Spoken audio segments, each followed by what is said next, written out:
Okay, we have a simple tub here. Larger boxed items. Ooh. Can you guys guess which ones I'll let go and which ones I'll keep? Yeah. Let's start off with the crazy. Huge Castlevania fan.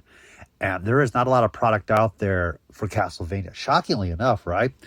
So when I was in Japan, they were offering these two pieces. And as you can see with the little notches here, these are UFO catcher prizes. So these will, they make a lot of these. But they'll be out for like a month.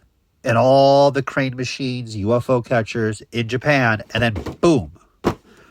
They're all gone. They'll show up in a discount store, like the excess stock. And then they just dry up and they're gone. So being Castlevania, I had to say yes to this and keep it. This is just a solid figure. The market on this piece probably is like $100 for all I guess right now. I am not looking to let this one go. It's one of the few Castlevania pieces I can physically own that's toy-wise versus the Nico line, which was amazing. And I'd kill for anyone that has a 2-up hand-painted hard copies. I picked up a few wax sculpt pieces, but oh my God, I was so happy that line came out. We're going to hit Strawberry Shortcake, which I have mentioned before. I really don't collect Strawberry Shortcake, but I do like the PVCs. Now, when I say this, I'm referring to the really neat, creative little buildings like the Smurf PVCs and etc. I like that. I mean, am I diehard? Do I have the whole set? Am I focused on getting a carded collection sealed? No. This is the only packaged one I think I have.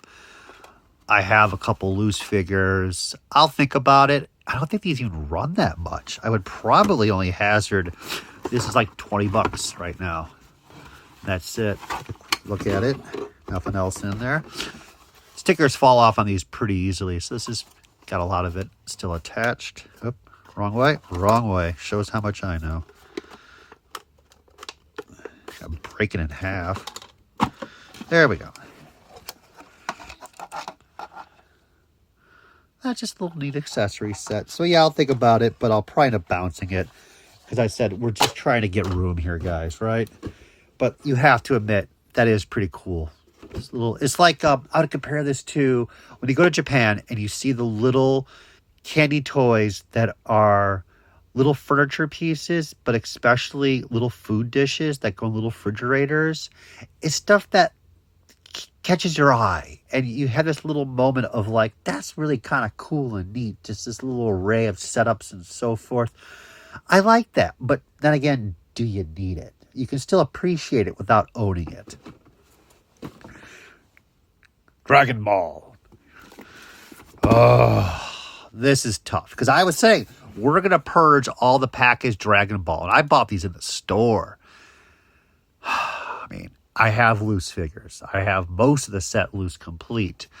These are much more difficult to find loose complete. I'm going to be completely honest with you. Roshi is the shiznit. Boss Rabbit. I mean, Bulma. So maybe I'll keep the Bulma. I don't know what the market is, but let go of the other one, which I think is Boss Rabbit. Boss Rabbit is awesome. See, Bulma you don't get in that outfit that often at all. They only made a limited amount of figures for her. Boss Rabbit does have a figure, but this really isn't an action figure. It's more just a display. Don't touch the rabbit. Do you guys know about the story? So this is early Dragon Ball, as you already guessed. The whole concept of this boss here was that if he touches you, you turn into a carrot. That's his power. So don't touch the rabbit was like the big statement. Really nice. I don't think the market's really hitting hard for these things. I'm probably going to guess $45, $50 each.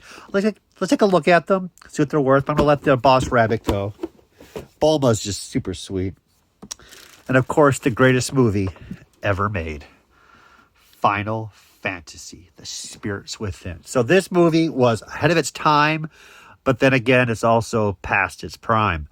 The most fascinating thing about this film was when they were beginning the actual development and filming, as in they were crunching the code, finishing off the sequences.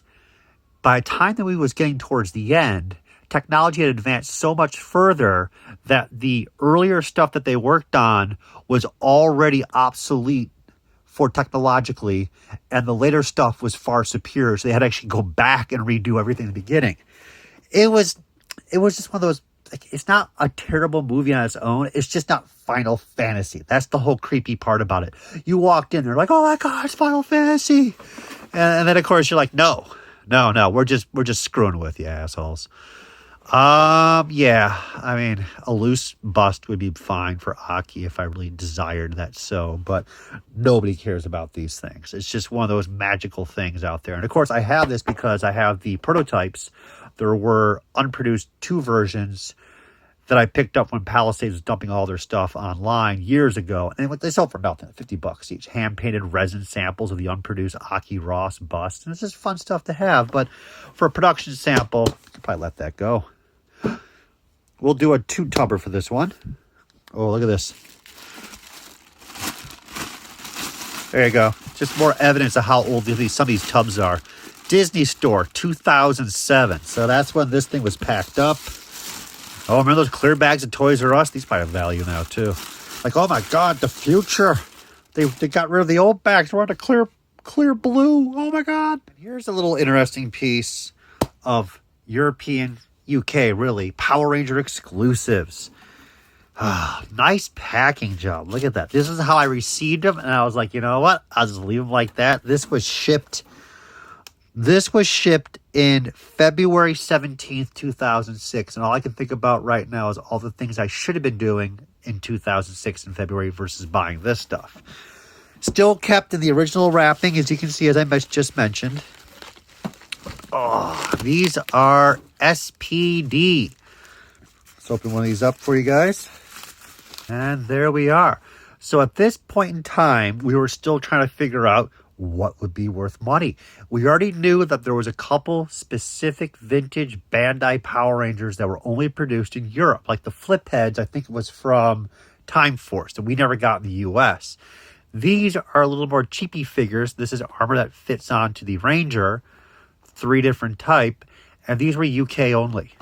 I think I have 2 sets and a half here.